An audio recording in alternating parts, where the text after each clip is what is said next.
a thing to drive away the land shack blues.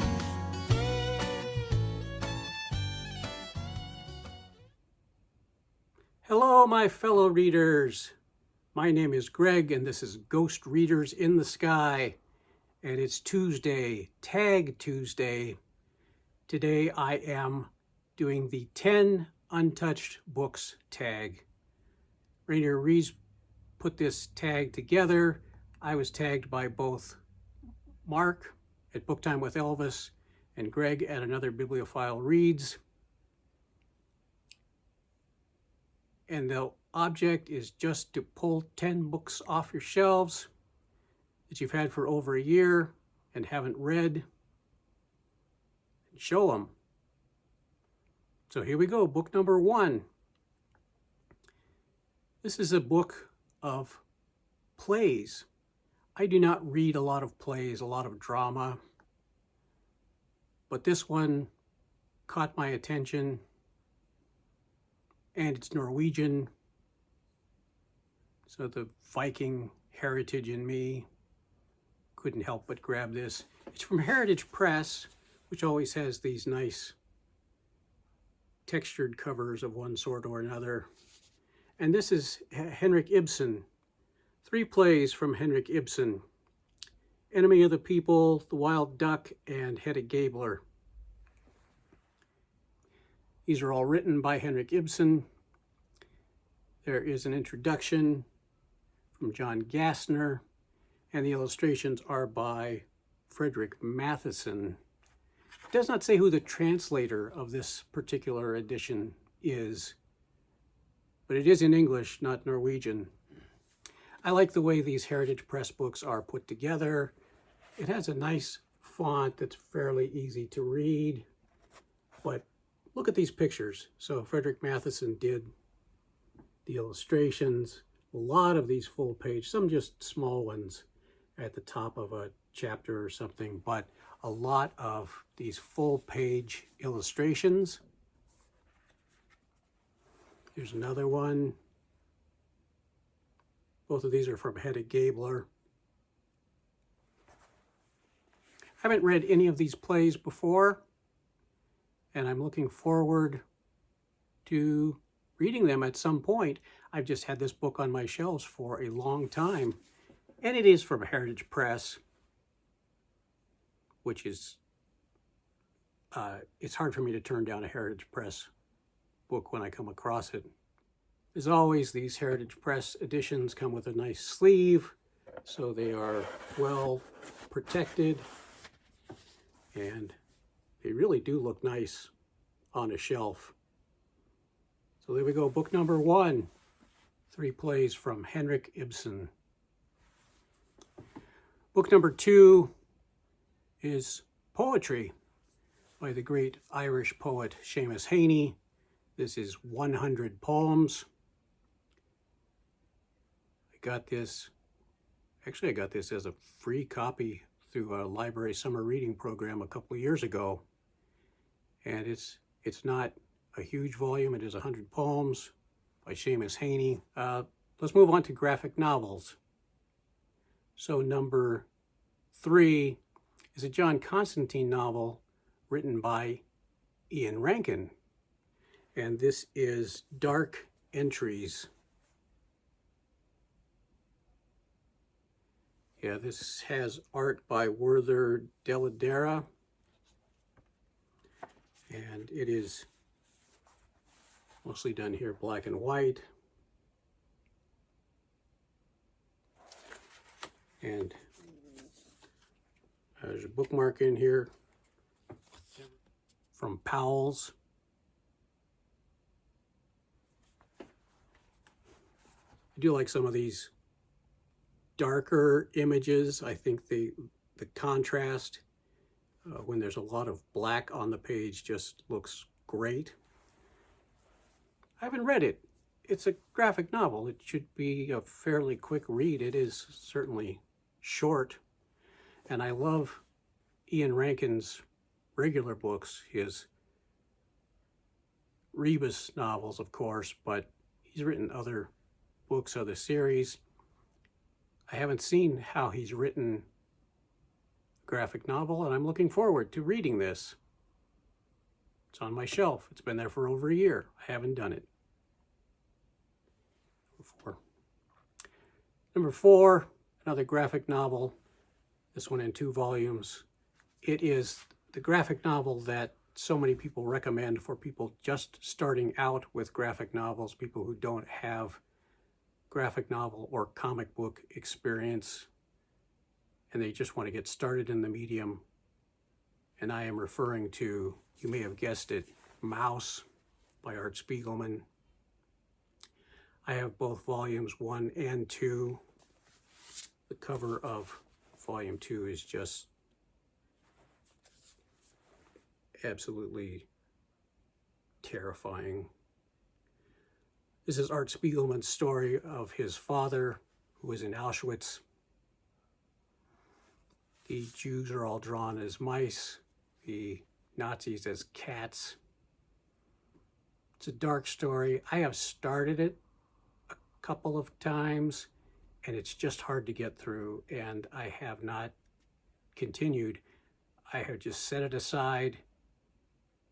One day I will be in the right frame of mind, and I will sit down and read Mouse. Let me show you just some of the illustration. The chapter headings have just some nice smaller graphics. There are some full-page graphics at the beginnings of some of the chapters, but otherwise, I mean, wow. Especially that one right there.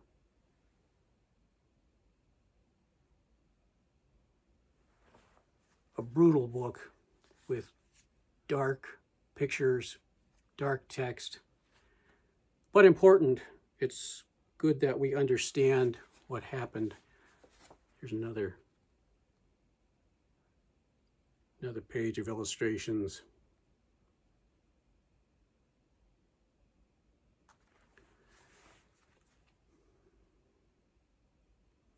I'm going to get to this someday when my frame of mind is in a better place.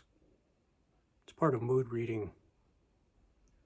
I can start a book, I can set it aside.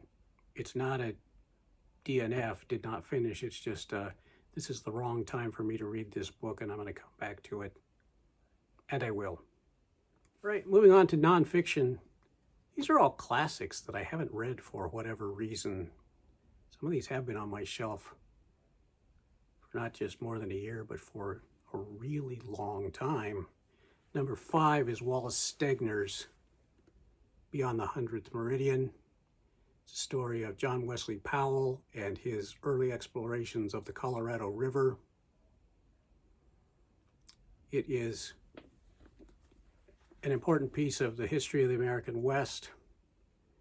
Of course, there have been a lot of books about exploration of the Colorado and the way the river has been changed by dams, the Hoover Dam in particular, and the Glen Canyon Dam.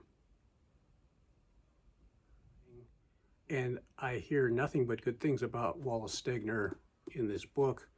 Wallace Stegner has written a number of novels and a number of nonfiction books as well. So one of these days I will get to Beyond the 100th Meridian. What is the subtitle? John Wesley Powell and the Second Opening of the West. Again, that's John Wesley Powell there. On the back you get Stegner. Stegner's inside the spotlight. Number 6, another classic that I'm surprised I haven't read. This is the Library of America hardback edition of Rachel Carson's work. It includes Silent Spring. It also includes other environmental writings. Here is Rachel Carson. It is hard to imagine the impact that her work had back in the 1960s. what impressed me, because I knew about this and I knew, we were taught in school about, at least, at a high level, about Rachel Carson and DDT and how it affected the eggs of raptors and all of that. When my grandmother passed away in the early 90s and we were cleaning out her garden shed, she just had a bottle there of DDT just sitting there in the shed, something that she bought commercially, probably, down at the local co-op or whatever. It was obviously readily available because that's how my grandma shopped. She would have shopped locally in the town she lived in. And so it wasn't that long ago the DDT was in common usage. And now it isn't, because of the work that Rachel Carson did and the scientific evidence that she put together. This is just, did I show you the back? Rachel Carson testifying before Congress. And this has Silent Spring, and it just says, other writings on the environment. And I'm going to get to this someday, but this looks like just a beautiful way to read Rachel Carson. There are a few illustrations. Here's a chapter called Nature Fights Back.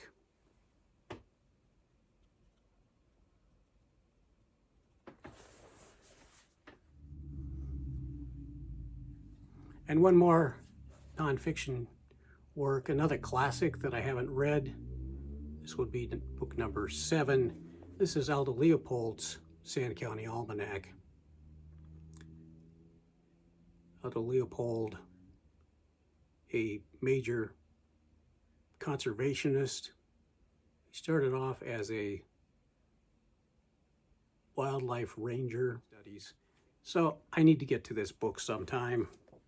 Again, very small book. And big, nice, good-sized fonts. Oh, look, mouse or something. Some nice illustrations. Oh, here's a great hummingbird picture. A Sand County Almanac by Aldo Leopold. Another book that's been on my shelf that I want to get to. And we'll finish up with fiction. So this is book number 8. An author that very few people talk about these days. This is D.E. Stevenson. This is Anna and Her Daughters. This is a first edition, or at least a first American printing. Stevenson was a cousin, in one way or another, of Robert Louis Stevenson. This is probably closer to a romance than I usually read, but it is, because she is tied closely to Robert Louis Stevenson, seems to be part of my extended Stevenson reading project. Book number 9, more fiction, a collection of short stories from an author who I enjoy reading a lot, that I bought and just haven't gotten around to. This is Kate Atkinson's book of short stories.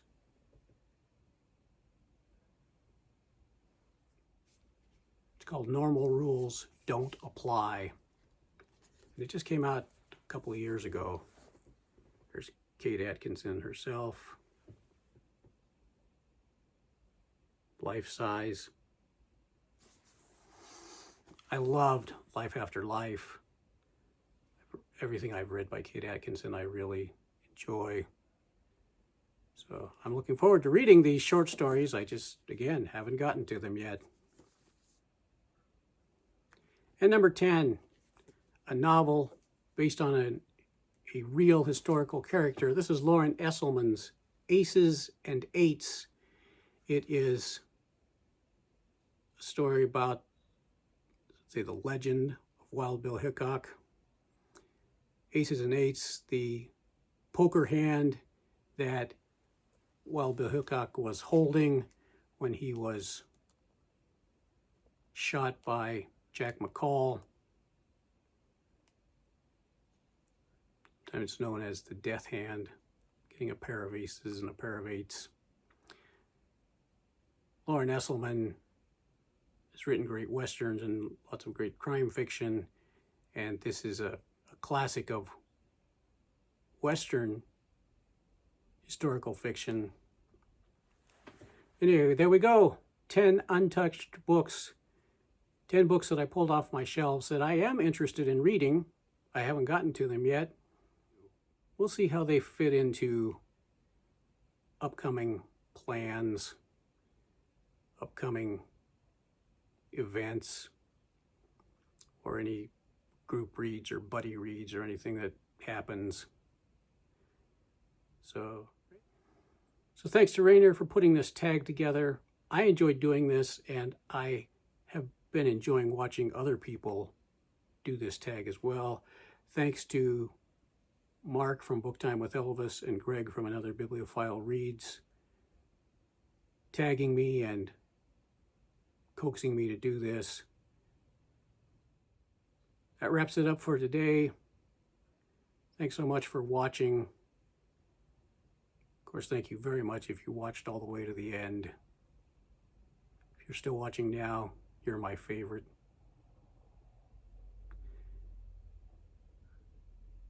Till next time, my name is Greg, and this is Ghost Readers in the Sky.